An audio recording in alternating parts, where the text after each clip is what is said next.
Olá pessoal, tudo bem com vocês? Sejam muito bem-vindos aqui ao canal Eu Adoro Ciência.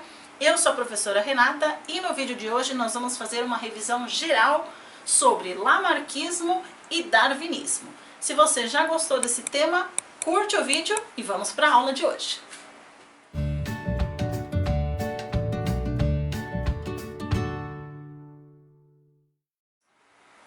Bom pessoal, para começar, já tem aula aqui no canal sobre teorias evolutivas de Darwin e Lamarck e alguns outros vídeos de revisão e exercícios. Se você quiser conferir depois da aula de hoje, elas estão aqui na descrição e eu vou deixar aqui no card ao longo do vídeo. Para começar, vamos falar um pouquinho de 3 pontos chaves que Lamarck e Darwin se basearam para propor as suas ideias. Bom, Lamarck foi o primeiro cientista que resolveu falar de evolução.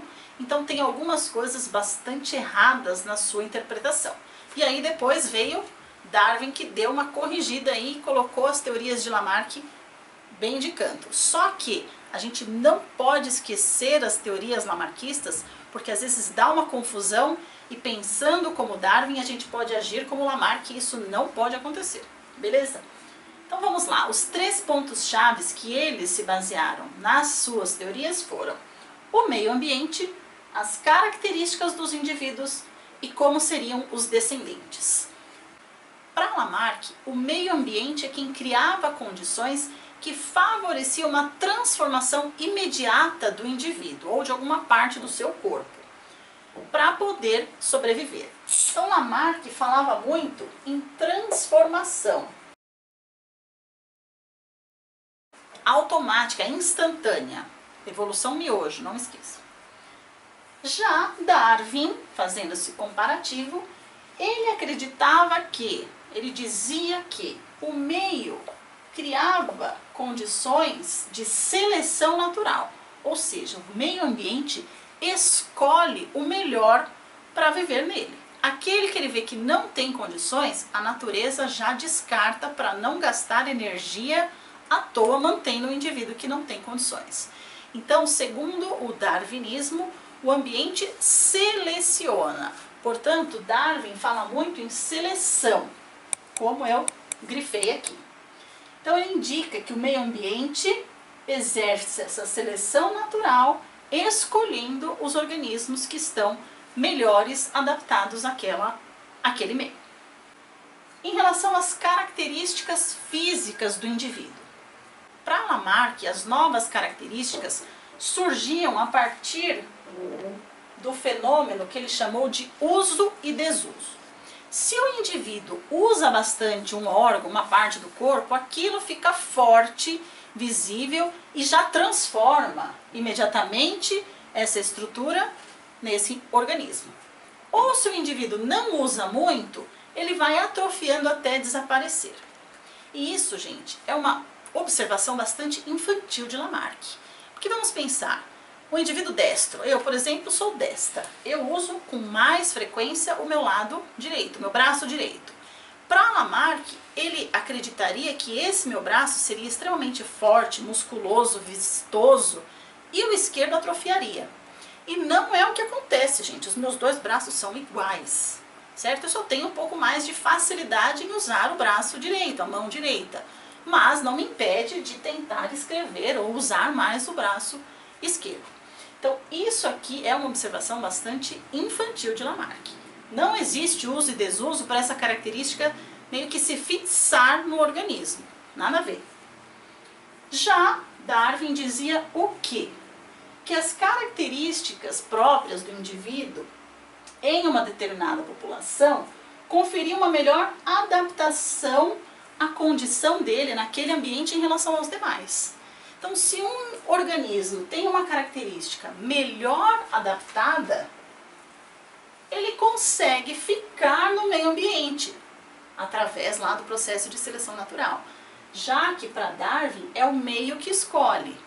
Para Lamarck não, o indivíduo tem que correr atrás e se mudar. Não, para Darwin as teorias evolutivas dizem que a característica melhor fica no organismo e aí o meio ambiente escolhe esse organismo. E por último, o último fator aqui é o fator dos descendentes. Isso aqui envolve os outros fatores também.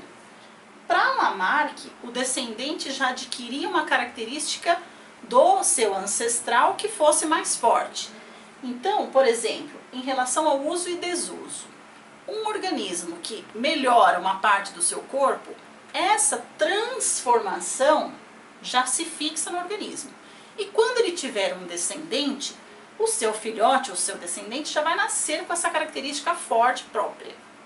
É a mesma coisa que a gente pensar num indivíduo que trabalha embaixo de sol o dia inteiro. Ele vai ter a sua pele escurecida pelo excesso de radiação, vai produzir mais melanina. Para Lamarck, o filho ou filhote, né, se a gente pensar na pessoa, o filho dessa pessoa que vive no sol já nasceria bronzeada.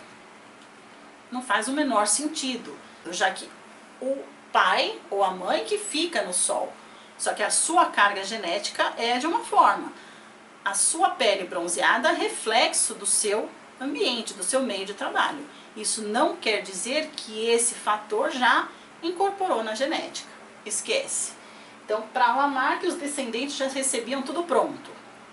Não. Mas, o que Darwin diz em relação aos descendentes? Os melhores, ou os mais aptos, os adaptados, têm condição de viver no ambiente, já que o ambiente escolhe esse melhor. Se ele vive bem, ele está saudável, ele atinge a maturidade sexual, ele atinge a época de reprodução. Se ele consegue se reproduzir, a sua carga genética vai sendo transmitida aos descendentes.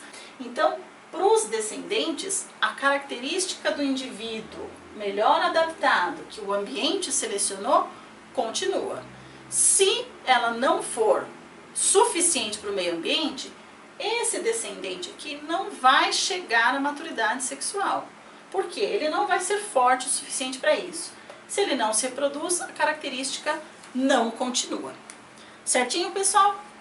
Se tiver qualquer dúvida, deixa aqui nos comentários. Tem os vídeos aqui que eu falei no comecinho da aula de hoje, de revisão sobre teorias evolutivas, tanto de Lamarck quanto Darwin. Curte esse vídeo se você gostou dessa revisão. Não se esqueça de se inscrever aqui no canal, compartilhe com seus amigos e até a próxima aula.